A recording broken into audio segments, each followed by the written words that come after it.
Structure of cell. All cells have following three major functional regions. प्रत्येक sales में तीन major functional regions होते हैं. पहला द सेल मेम्ब्रेन, सबसे पहला तो सेल मेम्ब्रेन होगा, उसे ही कहते हैं प्लाज्मा मेम्ब्रेन. सेल मेम्ब्रेन का ही दूसरा नाम है क्या? Plasma membrane. And cell wall, और प्लांट सेल में सेल वॉल रहेंगे.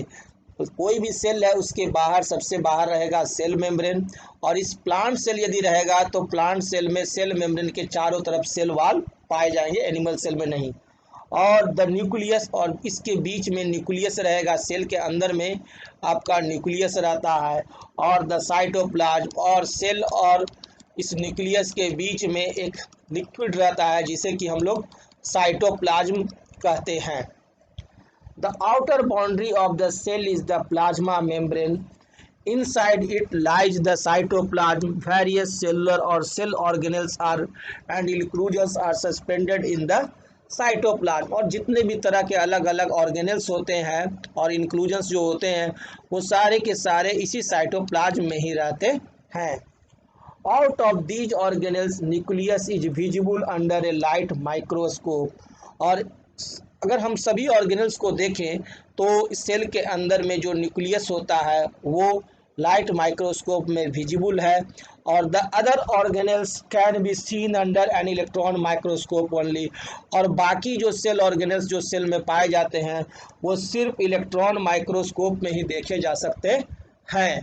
सिर्फ हम लोग किसी भी सेल के अंदर न्यूक्लियस को ही हम लोग देख सकते हैं लाइट माइक्रोस्कोप से. बाकी जो ऑर्गेनल्स रहते हैं सेल के अंदर में उसे देखने के लिए हमें इलेक्ट्रॉन माइक्रोस्कोप का यूज करना होता है. यहाँ देखिए एक एनिमल सेल का स्ट्रक्चर दिखाया जा रहा है कि आप एनिमल सेल देखिए कि इसके अंदर कितने सारे ऑर्गेनल्स होते हैं. जैसे स्मूथ एंडोप्लाज्मिक रेटिकुलम देखिए, ये है आपका माइक्रोट्यूब्यूल्स, देखिए लाइसोजोम, फ्री राइबोजोम, देखिए ये सब है, ये सब आपका फ्री राइबोजोम्स देखिए. तो इस तरह से बहुत सारे ऑर्गेनल्स हैं. Golgi vesicles, Golgi एपरेटर्स, secretary vesicles, बहुत सारे ऑर्गेनल्स हैं और सबके बारे में हमें बारी बारी पढ़ना है. आप ये देख सकते हैं ये हमारा न्यूक्लियस है, न्यूक्लियोलस है, और इसके चारों तरफ ये जो देख रहे हैं ये न्यूक्लियस है और इसके अंदर ये न्यूक्लियोलस है. कितना कॉम्प्लेक्स सेल का स्ट्रक्चर होता है वो आपको इस डायग्राम में दिखाया जा रहा है. और ये जो डायग्राम है वो इलेक्ट्रॉन माइक्रोस्कोप से लिया गया है. ये जो फोटो है इलेक्ट्रॉन माइक्रोस्कोप से लिया गया है और ये एनिमल सेल का स्ट्रक्चर है. अब उसी तरह से ये प्लांट सेल देखिए, प्लांट सेल का भी स्ट्रक्चर ये इलेक्ट्रॉन माइक्रोस्कोप से लिया गया. इसमें भी देखिए गोल्गी ऑपरेटस है, माइटोकॉन्ड्रिया है, क्लोरोप्लास्ट है जो कि आपका एनिमल सेल में नहीं पाए जाते हैं. तो ये सारे ऑर्गेनल्स के बारे में हम लोग बारी बारी देखते हैं.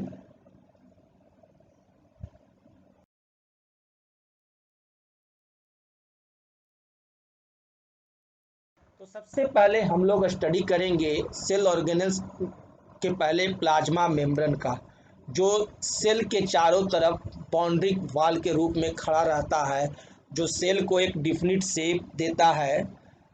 तो उसके बारे में हम लोग देखते हैं प्लाज्मा मेम्ब्रेन. और इसी प्लाज्मा मेम्ब्रेन का दूसरा नाम है सेल मेम्ब्रेन. Cell membrane.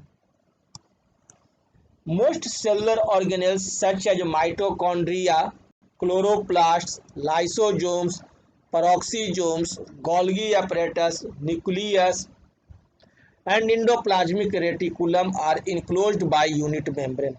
जितने भी सेल और सेल ऑर्गेनल्स, सेल और सेल के अंदर जो ऑर्गेनल्स पाए जाते हैं जैसे कि माइटोकॉन्ड्रिया, क्लोरोप्लास्ट, लाइसोसोम्स, पेरोक्सीसोम्स इटीसी, वो सब सेल मेम्ब्रेन्स से एक तरह के यूनिट मेम्ब्रेन से घिरे हुए रहते हैं जिसे कि हम लोग प्लाज्मा मेम्ब्रेन कहते हैं. द सेल सरफेस मेम्ब्रेन और plasma membrane is the outer covering of each cell. और प्रत्येक सेल का आउटर कवरिंग होता है plasma membrane. It is present in cells of plants, animals and micro organisms. या तो प्लांट सेल हो या एनिमल सेल्स हो या माइक्रो ऑर्गेनिम्स हो, सारे सेल्स के चारों तरफ आपको प्लाज्मा मेम्ब्रेन दिखाई देगा ही देगा।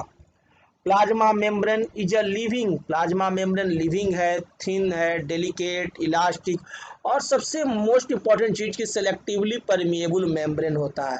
प्लाज्मा मेम्ब्रेन जो होता है वो सेलेक्टिवली परमिएबल होता है। Living, thin, delicate, elastic and selectively permeable membrane है plasma membrane. It is about 7 nanometre, about 70 angstrom thick, करीब करीब ये 7 नैनोमीटर 70 एंगस्ट्रॉम थिक होता है, मोटा होता है। Chemical analysis has shown the plasma membrane to be 75% of phospholipids and rest are proteins, cholesterol and polysaccharides. Plasma membrane जो होते हैं उसमें 75 आपका फॉस्फोलिपिड्स होते हैं।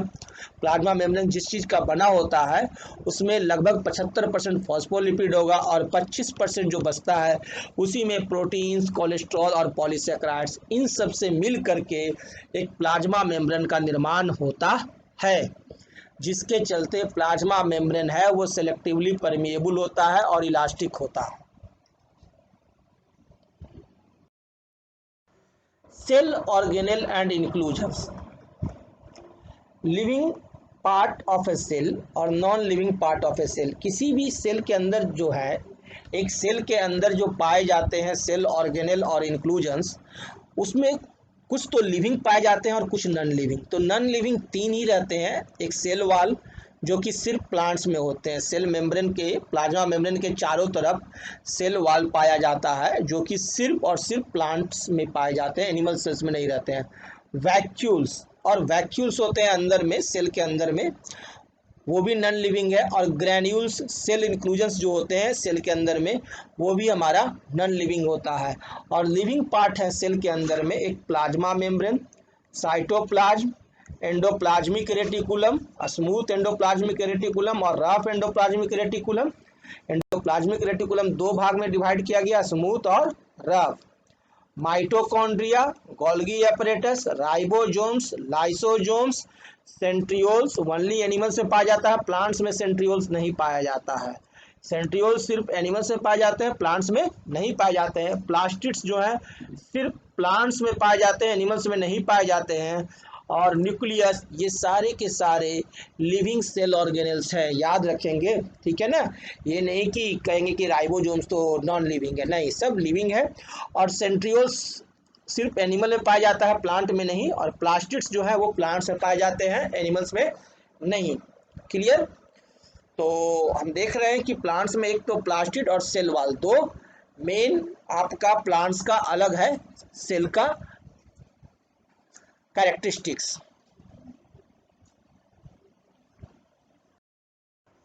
प्लाज्मा मेम्ब्रेन हम लोग देख रहे हैं। Plasma membrane in 1972 Singer and Nicolson suggested a model called fluid mosaic model. 1972 में सिंगर एंड निकोलसन 2 साइंटिस्ट थे, उन्होंने बताया प्लाज्मा मेम्ब्रेन के स्ट्रक्चर के बारे में कि इनका स्ट्रक्चर जो है वो फ्लूइड मोजाइक मॉडल के आधार पर है। To explain the ultra structure of the plasma membrane और any other membrane of the cell, और कोई भी मेम्ब्रेन ऑफ सेल है उसके बारे में उन्होंने कहा क्या कि number of protein icebergs floating in the sea of lipids, एक लिपिड्स का समुद्र है और उसमें प्रोटीन का आइसबर्ग्स जो है वो फंसा हुआ है जहां तहां, और यही आपका फ्लूइड मोजाइक मॉडल कहलाता है, जिसके चलते ही प्लाज्मा मेम्ब्रेन इलास्टिक है। तो according to them plasma membrane is made up of a bilayer 2 molecule thick layer of phospholipids. Bilayer 2 layer आपका होता है फॉस्फोलिपिड्स का, एक ऊपर में होता है और एक नीचे में, 2 लेयर होते हैं फॉस्फोलिपिड्स के। 2 types of protein molecules floated about in the fluid phospholipid layer, और 2 तरह के फ्लूइड इसमें प्रोटीन्स आपको इस फॉस्फोलिपिड में 2 तरह के प्रोटीन्स रहते हैं जो कि तैरते रहते हैं।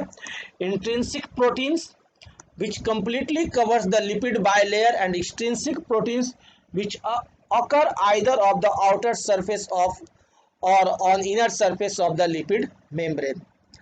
The fluid mosaic model of the plasma membrane has been described as a number of protein icebergs floating in the sea of lipids, lipids का ये आपका पूरा समुद्र है और इसी में आपका प्रोटीन्स जो है वो जहाँ तहाँ आराम से तैरते रहते हैं। ये है प्लाज्मा मेम्ब्रेन का fluid mosaic model according to Singer and Nicolson. Functions of plasma membrane, plasma membrane के फंक्शंस।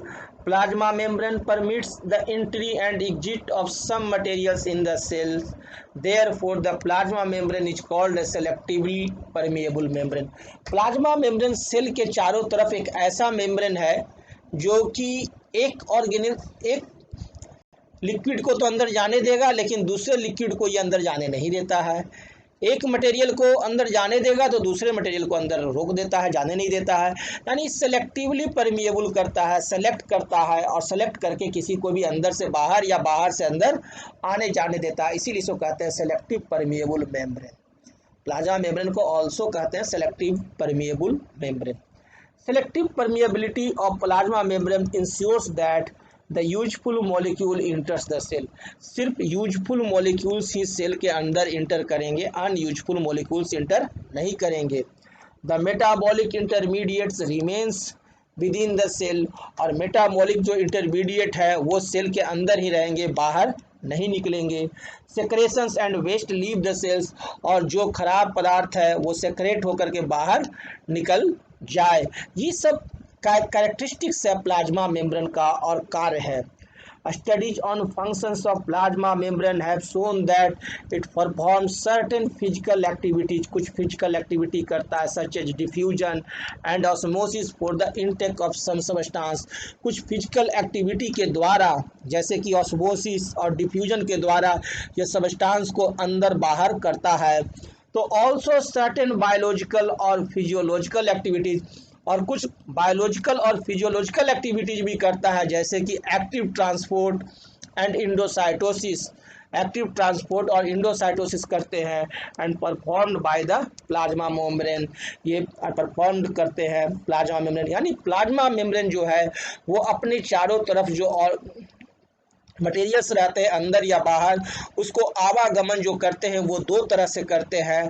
एक तो करते हैं आपका फिजिकल एक्टिविटीज के द्वारा, एक फिजिकल एक्टिविटीज के द्वारा जिसमें है डिफ्यूजन और ऑस्मोसिस, एक डिफ्यूजन और ऑस्मोसिस इसके द्वारा, और दूसरा बायोलॉजिकल और फिजियोलॉजिकल एक्टिविटीज के द्वारा भी करते हैं जिसमें एक है एक्टिव ट्रांसपोर्ट और इंडोसाइटोसिस।